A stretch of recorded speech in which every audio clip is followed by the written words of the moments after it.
This time of year, it never fails. I get one question more than any other, and that is, hey, lowbrow, when are those bass going to go shallow in my area? Well, we're going to take a look at why those bass are going shallow in the first place and what are the signs you can look for. Stick around. We're going to talk all about it.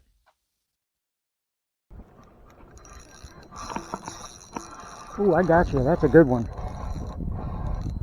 That's a good one, kids. And I lost it. No, I didn't. No, I didn't. He's still there. He's still there.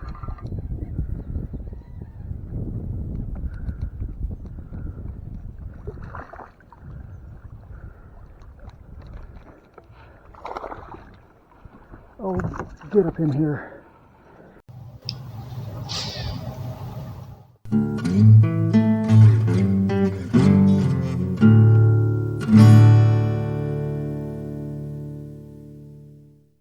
Welcome back to Lowbrow Fishing. And here in South Mississippi, winter is pretty much over with. As we move into February, those temperatures will be brushing up against 80 degrees in the next few days, if not going over just a little bit. I know that sounds crazy. A lot of you, especially in the Great White North, northern Minnesota, northern Wisconsin, and places like that, you're not going to see a spring thaw until late April or even early May. But that begs the question, when are those bass going to go shallow in my area? Well, that boils down to just a few things. But before we answer that, if you like bass fishing content that tries to be inclusive, whether you're fishing from a boat or whether you're fishing from the bank, and always with budget at the forefront, because not everybody's got a lot of money to spend on bass fishing gear, then click that subscribe button. This is the channel for you. And while you're down there, please give this video a like. I would really appreciate it. So, why do bass go shallow? Well, there are only ever two reasons. No more. There will never be more than two reasons why bass go shallow. It has nothing to do with moon phases or whatever cockamamie nonsense somebody has come up with along the way. Number one, their food source is shallow. Number two, instinct has told them to go shallow. Those are the only two reasons ever. Every time bass have gone shallow, it's because of one or both of those reasons. Let's take the pre-spawn, for example, which in South Mississippi is already beginning to get underway. And that is instinct and food. Both of those things are in play right now.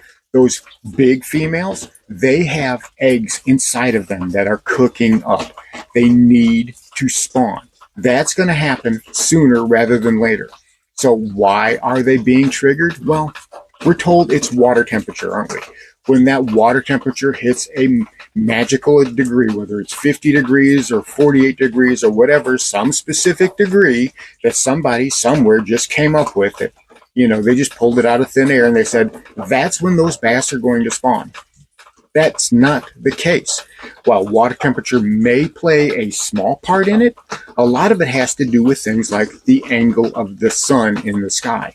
Because during the spring, there can always be cold water blast. Cold fronts move through during the spring all the time. We know that. So if it was just based on water temperature, that water temperature fluctuates. It goes up, it goes down, it goes up, it goes down.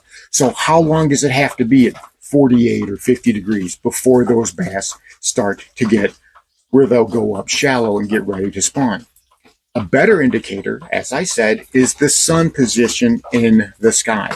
That's one of the biggest indicators of when those bass are going to go shallow. And the thing about the sun position in the sky is, well, it's relative to your location in the country. Down here in the deep south, here the sun is coming up in the sky. It's a lot higher in the sky than for somebody who's in Ohio or Pennsylvania or upstate New York. But as the spring progresses, that sun's going to creep further and further in the sky. And as it does, those bass in those areas are going to move into more shallow water, and your pre-spawn will begin in earnest. And that's when a lot of anglers are going to have their favorite time of the year. The pre-spawn is kicked in, and we've got both reasons for those bass to be in shallow water. They're getting ready to spawn, and their food source is all over the place, readily abundant. We know during the pre-spawn, those bass are inhaling everything. They're going to vacuum up whatever they can. So instinct, even, let's say, even when it gets cold, right? Well, that's when instinct takes over, because those bass need to be comfortable, or they need to feel safe. And as we've said many times before, bass are always going to seek out the water that makes them feel the most comfortable.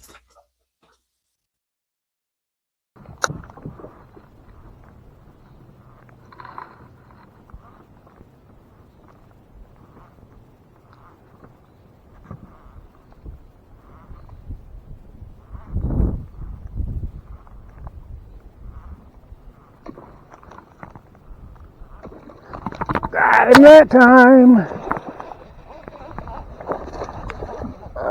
Yeah, come here, buddy. Nope. All right. That is a solid 2-pound bass. He kept tapping at it and tapping at it and tapping at it. Oops, there we go. Totally destroyed. Come here. Totally obliterated my poor frog. It's going to take me a minute to get that straightened back out, but look at that dude. That is a nice picture-worthy bass. We sure do appreciate it, buddy. That's an amazing fish right there. Beautiful. Gorgeous bass. Appreciate it, appreciate it, appreciate it. Whoop, and there he went. All the way down. All right, let's get another one. All right, so we've discussed some of the ways that instinct can drive bass to go shallow. The biggest one is the spawn, right? So what about food sources? Well, that should be pretty obvious, right? Whenever the shad are spawning, whenever the bluegill are spawning and they're on bed, the bass are always very close by. And there are some exceptions where you might find bluegill beds spawning in some deeper water. The rule of thumb is that those beds are going to be pretty shallow. And again, you can base that pretty yearly, pretty regularly on how those bluegill are going to do it year in and year out. So it's fairly predictable, isn't it? When the bass go shallow in the spring is not some mystical thing. There are some cues. We are given some hints, some subtle hints and some not so subtle hints about when those bass are going to be moving shallow. And those bass, when they do begin to move shallow, they're going to be following those same old pathways that they always have. So if you're a bank angler, you are just as easy to catch that bonanza of bass, those 15, 20, 25 fish a day. You know, whenever you're having those amazing days out on the water, you are just as apt to have that as someone from the boat. What do they always say, right? The difference between a boat angler and a bank angler is a boat angler is always brushing up against the shore, and a bank angler is always trying to make their casts way out deep. So bear that in mind. Just because you're fishing from the bank doesn't mean this is out of play.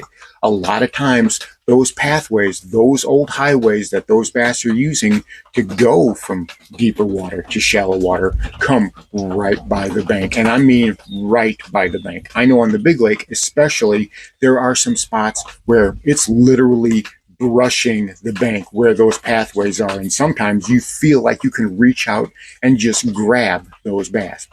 How does that reflect on where we are in the country? What can we do based on our latitude to see when those bass are going to get more shallow? Well, it's as I said, you have to take the sun position in the sky into account.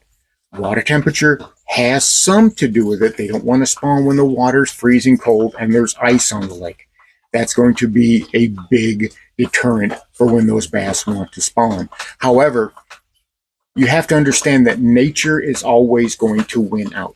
Conditions are secondary to nature. Conditions have a big impact on the day-to-day activity of those bass, what they're going to be doing on that day, what the water temperature is, what the wind conditions are, what the sun conditions are, or what have you.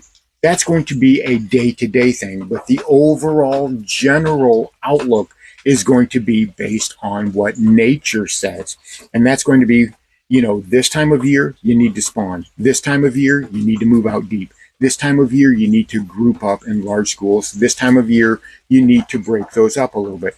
So that's what you need to be focused on. You need to be focused on what those bass pattern are given a yearly cycle as much as a daily cycle. And a lot of times that's going to give you the biggest keys about when those bass are going to be shallow in your area. I want to show you something right here. I'm going to show you a couple of pictures that I took off of my graph. Now, both of these are in relatively the same area. Now, I'm not going to set these up and say what they are or what they aren't. I want you guys to look at these pictures right here and tell me just exactly what you think is happening. You can see that the water temperature is in the 50s, and it has increased about 10, 12 degrees in just the past week. That's obviously going to be a good thing for those bass activity. Look at the depth. I'm in about 30 feet of water, and I'm just barely moving along through here. But you see those pictures. What does that say to you? What do you see when you're looking in the first picture and when you're looking in the second picture? Is it just a bunch of echo? Is it just a bunch of noise? Are there plants on the ground? Do you see fish in there? I really like to know how everybody interprets those graph pictures, because again, this is the cheapest graph available. It's just a little Lowrance Hook 4X, and it's about $100.